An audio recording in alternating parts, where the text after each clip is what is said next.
And with that, we bid you hello, everybody out there in YouTube, Twitch, X Land, whatever it may be, wherever you join us. Happy to have you along.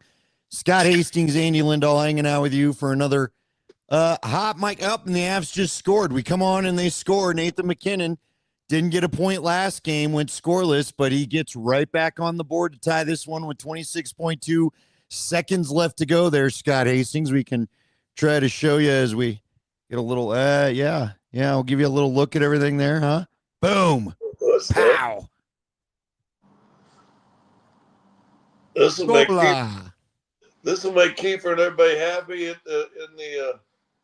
the intermission. Yeah, definitely will improve the mood of that group. There's no doubt about that. So anyway, good for them. They got it done. Yeah, man. So God, there's so much to talk about. This is a historic game for the Avalanche. Yeah, I gotta go. Let me go find the tweet from Brendan McNicholas. Like they'd be the first team in history, I think it is, to score this many points. History to play in their first 20 games to only have one regulation loss. Whoops.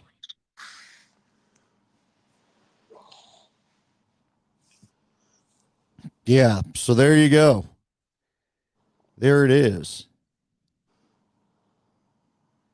Anyway, we're pleased to have you with us as I try to awkwardly find the tweet that tells us exactly what the history is. I'll find it here, but I just told you what the history. You turn a little bit like the warden is that you don't believe anything I tell you anymore. I don't believe anything that you tell me. You're absolutely right about that. So there is that. Say it again. It's be the only time in NHL history that a team has only one regulation loss in their first 20 games. Very good. Very good. Proud of you for remembering that. I don't remember stuff like that, so very good for you for doing it. He added another note. Let me see. The other note doesn't matter. Go ahead. I'll give you another freaky stat. I mean, because right now, I know Nuggets lost that Bulls game, but, the Avs, Nuggets, and Broncos are just, I mean, if you're a sports fan in Denver and you're not, if you're not a crossover sports fan in Denver, I feel bad for you, first of all. If you're not paying attention what all three of those teams are doing, I really, really do feel bad for you. But there was another tweet. I sent it to the fellows on my show. I should have sent it to you. Nikola Jokic now has more points, assists, rebounds, and steals in this decade than any other player going. And no one has ever led 4 of the 5 statistical categories. The other one was blocks. The close one, Jabbar, in one decade did 3 of those things. But Joker is now leading in 4 categories, and it's never been done in the history of the NBA. Points, rebounds, steals, and assists. He's proving he's an all-timer. I keep getting people upset with me because I keep saying when I think it's all said and done, he's going to be the greatest Denver sports athlete. And I know the people that have been around this place forever. My buddy Joe had to text in immediately, "Oh, you're so full of crap. You guys are always trying to make it up. It's football first, always the leader." Okay, you can feel how you want to feel, and I respect it. Bottom line is when it comes to and I love John Elway. I don't say these things lightly. I grew up here. I've lived the history. I'm just telling you that, Scotty, I don't know that Denver has ever had the dude, and nobody argues it. Elway always had to do with Marino and Kelly. McKinnon still has to do with McDavid. And what's our guy that was Joe Montana? Remember him? Yeah. Joe Montana of Elway's era was kind of thought to be the guy, despite how great that draft class of his was. The longer this goes on, every NBA, they all just keep falling. I don't have to tell you, you're out and you're amongst them. They have nothing left to argue. They have nothing left to argue against the guy. They all are just, Kevin Garnett is calling him the modern Wilt Chamberlain. He says it all the time. He's the modern Wilt Chamberlain. So And look, what's great about it is it's awesome that this city has that kind of history. Doesn't mean one was better than the other. Doesn't mean that, John Elway can't be your favorite player forever. I get that. Mine's Steve Atwater because I just love the guy. But it is amazing, for just this dusty old cow town where they weren't even sure this. Again, I grew up in a time, Scotty wasn't even playing Nuggets basketball here yet. I remember the time, and I'm sure some of the people watching this podcast do too, where they weren't even sure this town could support a Major League Baseball team. They weren't sure there were enough people to come watch baseball on a regular basis because, again, we were just the dusty old Midwest and there weren't enough people out here. And now we've had some of the greatest athletes in all the sports ever to come through here, period. Todd Helton, Larry Walker, John Elway, Terrell Davis, Shannon Sharp. Go back to the Orange Crush guys, Randy Gradishar, Louis Wright. We could go on and on and on with the list of Broncos. Peter Forsberg, Joe Sakic, Patrick Waugh, Ray Bork, Adam Foote, McCarr, McKinnon, the guys off of this team, the Nuggets. You've got Murray's still up there. You've got a Nikola Jokic, Aaron Gordon. Whether you like him or not, Carmelo Anthony is still regarded highly by many in NBA circles. Alex English. Like, it's amazing, really, in a short amount of time. When you think about most of these teams did not exist till the Broncos till the 70s, pretty much everybody else into the 80s, how in short a time this has become one of the greatest sports towns going in the country. Yeah.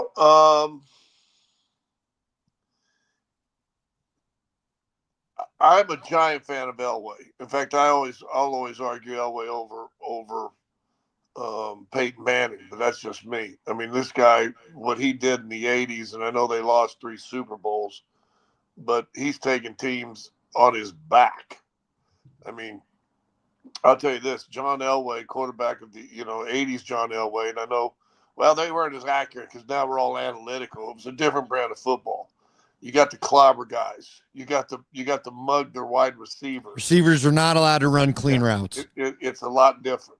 And let's be honest, Scotty, we know from our guy Dave Logan, receivers were in danger catching the football sometimes, period. Right. Yeah. So and he's an all-time great, and he's one of my favorite people. So I'm with you on that. The thing that Joker's doing, and if he wins another championship or another MVP or both of those type of ilks, I mean, you're talking maybe Mount Rushmore type stuff of the NBA by the time he gets done. But we'll see. I mean, listen, the season's early this year, but listen, argue that he's already, top 3 or 4 athletes that's ever played in Denver.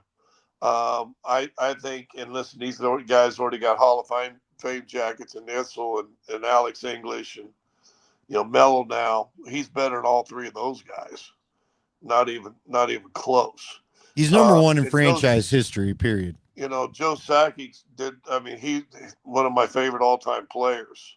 But Joker's liable to get done, and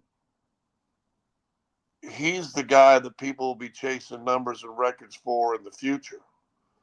You know what I'm saying? I mean, he's probably going to catch Oscar Robertson for second in triple doubles.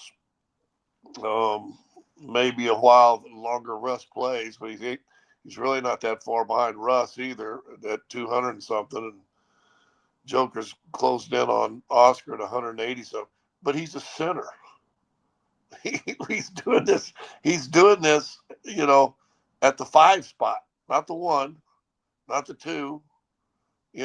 He's doing it from a different spot. Maybe we ought to give Russ and Oscar a lot more credit for getting it, getting all the rebounds for what they did. But he's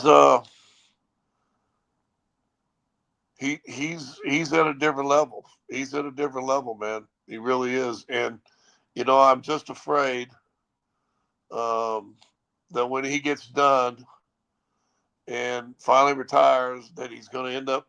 I'm going to give you 2 scenarios. He's going to get done, retire someday, move to Serbia, and we'll be fortunate if we ever get to see him, right? It'll be those rare spots he's back in the States for something. Here's my hope. They signed him for 1 more contract. He's here another 6-7 years. now all of a sudden, and this is powerful, all of a sudden now your little girl's in grade school and fourth grade, and your son's in kindergarten, first grade, and now they've got their little friends and their little groups, and now all of a sudden he's like, well, guess we got to stick around. I mean, think of me, Avs and Nuggets, or Avs and Bronco guys that still live here. I'm still here. I instead of moving, this is such a good place to live. Why am I going to move and chase basketball for 2 or 3 more years? There's times I wish I would have, but this is a good place to live. And then all of a sudden, guess what? Kids got friends, kids are in school. This is a pretty good life. I'm hoping he's 5 or 6 years. He might be here forever. Yeah, man, I hope that's the case. I feel like here's what I kind of hope selfishly is that, let's say he finds a way to pull off an Olympic medal with Serbia. He won't be able to go anywhere. So he'll need to come here just to have that quiet anonymity that he talks about, which is crazy to say because everybody in Denver loves him. But as much as Denver loves him, he pulls off one of those gold medals somehow, someday he will have no life, no private life in Serbia. It'll be the thing, but we'll see. Well, and now you see why he's into the horse racing. Right. Because he's in a whole nother world that people doesn't even really know who he is, that are just in that horse racing world. Yep. I mean, it's us invading that world. That world hasn't, So I wonder if that's also part of the anonymity he enjoys by going over there. And there he's just a owner of a barn and a farm and, racing horses. All right. By the way, folks, we're going to stay on for about a half hour. So we'll take this thing, I don't know, maybe till about 8:15, 8:30. So stick with us. We're not going to do like we do at halftime where we just kill it because they get back on the ice. But we're just trying to fit these in. My man's traveling, playing you got Nuggets games every Wednesday. You and I was going to jump on last night because I had pretty good energy. I had some good late energy. And I was like, you know what? It would be cool if Scotty could go to a presser or something like that. And I remember Dan Tanner in the paint. I didn't want to mess with any of that. So anyway, yeah, dude. By the way, look, Twitch people, you know what's going on. Somebody who's one of the moderators, get it handled, please. I'm on a frame for 3 different sites. We're not on Twitch. So but those that are there, you know what's going on. Get it handled. If not, I'll text Spring and we'll make sure that the person doesn't get to be on the chat anymore. So anyway, dude, the Broncos, where are we at with the Broncos? A couple days away. Has any of the excitement subsided at all? Have you gone back into analytical mode? What I loved about listening to you Monday, because I don't think we've had a lot of chance. I don't think people, when I started working with you at KOA, when we first called this podcast the Zoo Crew Redo, which maybe one day we'll go back and do a couple episodes just related to that. But I feel like we covered a lot of the stories. Regardless, you were a true fan of the Broncos, even though you were calling the game. And I saw Bronco Scotty, fan Bronco Scotty. Like, again, I felt like you were one of us. It was always so awesome. And then, look, the team sucked. You've been covering the Nuggets full time. Just some of that wanes, right? I mean, I grew up here. I love the Broncos more than anything. And the last 10 years have been tough, and you got to go into analytical mode, and you can't just be rah-rah fan guy. The Scotty I heard Monday is the first time I heard a little of let's take calls, and there was like a Zoom Monday where it just felt like fan Scotty was out for the first time in a while. So I'm just curious, is fan Scotty still with us, or what do you think in three days later or so? I don't know, man. That's a great question. I think you go into analytical, Scotty, when it's so bad and you're just trying to find answers. Well, yeah, because you want to explain it to people because everyone's asking you, why do they suck? Yeah. Why did that happen? You got to try to find some answers. I tell you what, it's really funny. I don't know.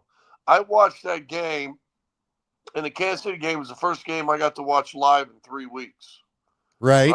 Because I got kids soccer and kids flag football and all sorts coming on. So I'm coming in games at halftime, and I'm just now starting it, right? Right. I watched it, and I will say this. even when Kansas City got the ball back at 19 all, I wasn't nervous.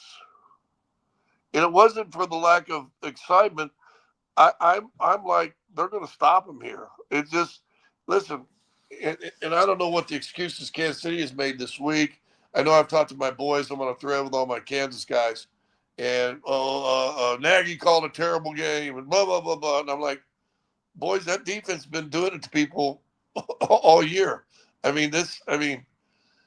anyway, I watched this game and I was cheering. And then when McMillan got the sack, on third down and 10, I'm like, there was no doubt in my mind they were going to win the game. Right. Even when it got third and 15, I wasn't freaking out a little bit, which I'll say this. I thought that third and 15 play in the pass to Cortland Sutton might have been Bo Nix's best throw. He was on the run, stop, boom, made a perfect throw, first down. I mean, once you get third and 15 and you get it done, did you not know they were going to win the game? Like there was no doubt in my mind they were going to win the game. And they were probably going to have to hit a 59-yard field goal. And then the second and 8, and you find Franklin for 30 yards or whatever it was, 20-some yards. He finally made a catch. Yeah, you're like, game over, dog. Game's over. I mean, it's the first time in 9 years. I remember going back to 2015, and they'd always hack you off and make you mad, because they're throwing the balls. There was games. I think they won a game, and Peyton had 4 interceptions. There was a couple games they won. He had 3, and you're like, what the heck is going on? But if they always kept it close, they got the ball back, you knew they were going to win. I felt the same way. They had it 19 all, and I said, they're going to win the game. There was no doubt in my mind, and that's with Kansas City with the ball with 4:05. That's Patrick Mahomes' time. I said, he ain't going to do nothing here. And it's the first time I really felt like that. And I wasn't jumping up and down. I'm telling you what, it's the first game in a month I've been able to watch live. And it's the first time in a tight game against a big rival that I wasn't freaking out. I didn't freak out in that game at all. And I'll be honest with you. A year ago, 2 years ago, when you get those first 2 drives and you got to settle for field goals and you've got in the red zone, I'd have been, you screwed that up. You screwed that up. You don't trade field goals to touchdowns with Mahomes. And you know what? It was the calmest. And so if this is fan Scotty, I think analytics Scotty is still in there, but he's put markers in fan Scotty's head to where now, I don't know, man. It's the calmest I've ever been watching the Kansas City Chiefs game with the Denver Broncos. The calmest I've ever been in my life. Yeah, that's wild because it was the exact opposite for me. All I did was scream at the TV and get upset. I did think when they gave the ball back to him right before half that was going to come back to bite him, but the Denver defense held them. I did think at the end of the game when they gave him that one last shot that ultimately ended in the blitz from McMillan that, that was going to end up and bite him, but it didn't. That was as least in check were my emotions that I've had in a game in 10 years, easily. Oh, I'd have been right there with you 2 years ago, 3 years ago, 5 years ago. And I don't know why I was matter of fact. It's a little bit like watching the Avs today. They're down 1-0. And the way they're playing now, I'm like, that's all right. They've been down. Heck, and have this start of these first 20 games, I bet they've been down 1-0 at least half the time. Oh, yeah. At least half the time. No freak out. The Denver Nuggets not playing well, start that New Orleans game. And then as soon as Spencer Jones came in, went, ooh, something just changed. So, and even at the end, you're like, okay, whatever. And David Adams was on the show today. Well, we got to close out better. Yeah. Guess what? They shoot 21 free throws in the game, and the refs gave them 15 in the fourth quarter. That's how you get back in the game. Shoot free throws with the clock stopped, put them on the line, foul out Joker. First time he's fouled out in 2.5 years. Because Foul out they Joker. showed up to watch him get fouled out, right? Yeah, foul out Joker and whatever. But you know what? Then you got Valanciunas there. Two big ass 15-foot jump shots, didn't he? Two Yep. big ones. You wouldn't. Yep. Hey, what? Last year you wouldn't have made those. Last year Nope. you lost that game in New Orleans. Dude, last year you'd already lost about 5 of these games. Would you not? Maybe so. In part, and it's some of it's the bench, some of it's what they got going on. But this team, they come out in the second half, they just lock in and away they go. Away they go. So I'm at a calmer place. We've got 3 of the BA teams in 3 different leagues, which we've never been able to join in the same season like this. You know, it's either the Avs to be good, bad, and the Nuggets are good, and the Broncos are good. And then the Broncos are real bad, and the Nuggets and Avs are good. And then we haven't enjoyed a run like this with all 3 teams. And I have never enjoyed a calmer sense of mind than I am right now. And I'm almost saying with the Avs or with the Broncos, take care of your business, win your home games, split on the road. And you know what? I started watching the Buffalo Houston game for a little bit. Houston has what's his name? Stroud's still out, by the way, from that concussion he got. yeah, that game tonight sucks. And I'm like, I don't think Buffalo wants to play in Denver. I don't think anybody wants to play in Denver with this defense. Listen, not with the crowd noise here. I didn't think the Broncos had a chance in Hades last year in Buffalo. Buffalo don't want to come in Denver in December, late December, January. Buffalo don't want to play here. I am not afraid of the Buffalo Bills in Denver. If the Broncos stay healthy on defense, nobody's going to want a piece of any of that because you can't adjust things. You can't get your counts down right. They're going to jump snaps. They're going to come after you. Crowd's going to be loud. You're not going to be able to adjust it. And that's the thing. Listen, Broncos have already been known when they're good. Listen, they also had about 20,000 no-shows towards 2 years ago, 3 years ago, 4 years ago. Last year they were better. But Broncos crowd, listen, Mile High has always been great.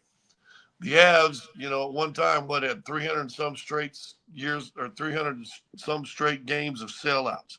The Nuggets are like at 140 or something, 50 straight sellouts. Denver and oh, by the way, in case people forget, you got to play in altitude. Denver right now is a home ice field court advantage, not only because the teams are nice, the fans are showing out in Denver. Well, because like this Bronco group, they haven't drafted everybody that's key, but they haven't just shown up this year, right? Like Dre Greenlaw and Hufanga, they're new to the crew, but and I love Hufanga. I wish he could get some new hands to actually pick a ball off here and there because he could have had a pick 6 the other day, but still love the way the guy plays. He's like Troy Polamalu 2.0.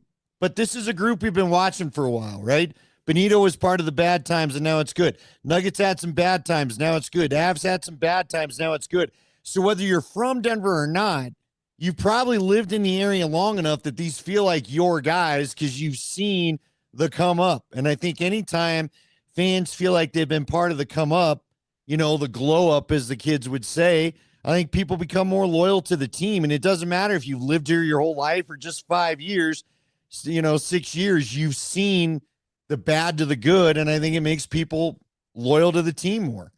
Well, I saw, and not only the team, I saw a little clip. I was doom scrolling before we got on, and somebody was interviewing TJ Ward, and how he kind of claims Denver. I mean, that's his place. And he goes, the greatest decision I ever made was coming here. He said, and the guy who's interviewing asked him, why is that? He goes, you don't understand. This Broncos fan and this culture, he said, the minute you walk in the building, it's different. He named Tampa and he's at this place. He's at this place. He says, there's no other place in the NFL like this place. We may have lost a little bit of it there during that little stretch, trying to figure out who we were and what we were. But it's riding right now. I mean, what do the Avs always talk about? Culture. Do they not talk about culture all the time? Broncos talk about their culture all the time. Nuggets now are talking about the Nuggets way, how you play, Nuggets culture. Dude, there's something going on in Colorado and Colorado sports that sure is exciting. I wish the baseball team would learn. I wish, my suggestion for the Podesta or whatever, the new guy that's there, I would go and try to get a meeting with the owners of the Broncos and George Payton, and I would try to get a meeting with Joe Sakic and what's his name, MacArthur. What's the other GM of the Avs? I'd get a meeting with him. Yeah, and I'd get a meeting with McFarland. I'd get a meeting with those guys. I'd get a meeting with the Nuggets and the front office and ownership. I'd try to talk with the ownership. What are you doing? How did you develop this? What's one or two of the keys? Because the first thing that's got to change for the Rockies, they got to change the culture. They got a losing ass culture right now, and I'm glad they finally brought a guy from the outside in. I don't care. Everybody tries to make fun. Always with Cleveland. Look what Cleveland did, and look at the decisions they had. Okay, fine. You got a voice somewhere else. It's been at least other places, up and down on his success with it. But, man, if you ain't excited about being a sports fan in Colorado right now, you're stupid or you don't like sports, or you're from L.A. or some other place. And if you're the Rockies, wake up. Wake up, man. Yeah, but you got to want to try and you got to compete. Losing's got to bother you, and I have no evidence to show me that losing bothers Dick Monfort. Just don't. On me. Oh, there you go. So, there you go. Don't know what to tell you. Say it again. You froze up on me. Say it again. I said the only way it changes is when you see that losing bothers Dick Monfort, and right now there's no evidence that losing bothers Dick Monfort. Am I wrong? Nope. Then you know what? Then let's have 3 parades this year. Let's have 3 parades, and let's change the parade route and go right by 20th and Blake. Yeah, you make some noise during the summer for sure when the Avs and Nuggets would hoist theirs. All right, so I know you were walking around the bows and going to the press conferences, getting on the bus and getting ready to go back to your hotel before you guys flew out today to Houston. Chris Dempsey said something interesting on your post-game show I wanted to bounce off you. Chris said that the Nuggets have not really been tested by a lot of good teams, and he's excited for tomorrow because he thinks tomorrow is the first real good team to just kind of give you a taste of where you're at. Would you agree with that? I don't know if he meant it as like a little bit of a slight, but it almost like maybe accidentally came off that way. Maybe. I mean, Golden State's turned into a barely over 500 team. You played them twice.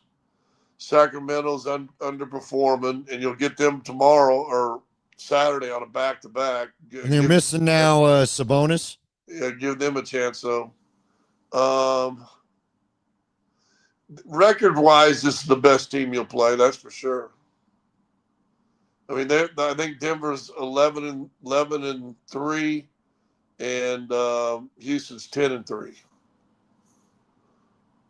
So, yeah, record-wise, you're right. And listen, Houston's a good team. Houston won, what, 57, 58 games last year, something like that? I mean, they were a good team. So, no, they're supposed to be better this year. They got Kevin Durant. Yeah, they're tall. There's going to be – is tomorrow size a problem? Is tomorrow a chance to play Val and Joker? Or I heard Kaz on Saturday night say, man, this isn't working, blah, blah, blah. They're too slow. What do you think of the minutes that you've seen Val and Joker together? Is I thought they tomorrow were a day where maybe it works with those two out there at the same time? I thought they were fine yesterday. In fact, when a shot went up, wasn't no rebounds. One of them two big jokers are going to get the rebound.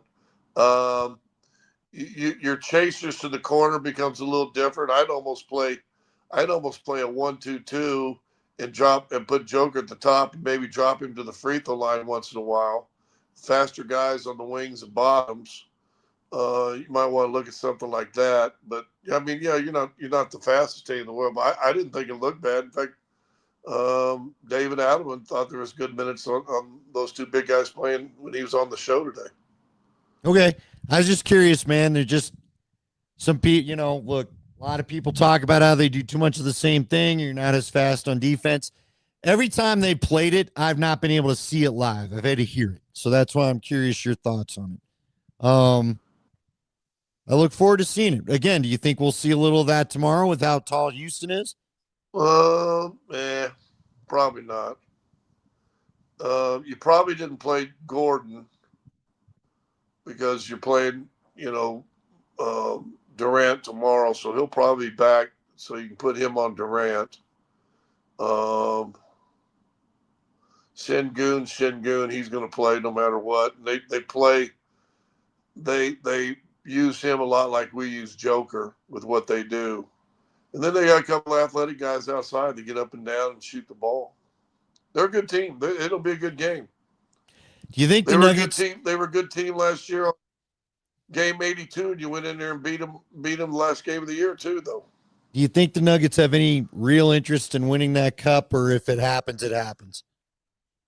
Because tomorrow's a cup I think game. if it happens, it is what it is. You got to play the game. Adam talked about that today. It's a game, and it's a big game because you're in the Western Conference, and you don't know as you get down, game 79, 80, 81, 82, where a loss or a win in November might give you an advantage or a disadvantage as far as home court and stuff. So it's just big from that. It's big because these two teams could play in the playoffs. That's Yeah, why and you it's don't big. want them having home court over you because of this So game. You didn't. cup's a side effect. No, the cup part is a side effect. If you win it, you got a good chance of making it to the cup thing, whatever. And then that's cool because those guys you're in the bench that are your kind of lower level minimum players. If you find a way to win the cup, you win $1 million. And for a guy who's making, at the end of the bench, Spencer Jones, who's probably making 600,000, all of a sudden you get a check for $1 million. Pretty good. Pretty good right there, isn't it? All right, we're halfway through the second period. Rangers got another goal. Makar had an incredible chance as they sprung him in. He rang it off both pipes and it stayed out. Don't know how.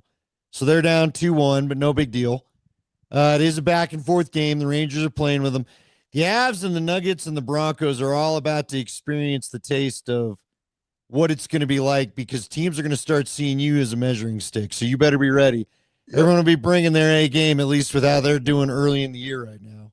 So, well, and I said this on our radio show. That's why I really am impressed with Oklahoma City because every game they played, and I haven't even looked lately. They were 13-1, I think.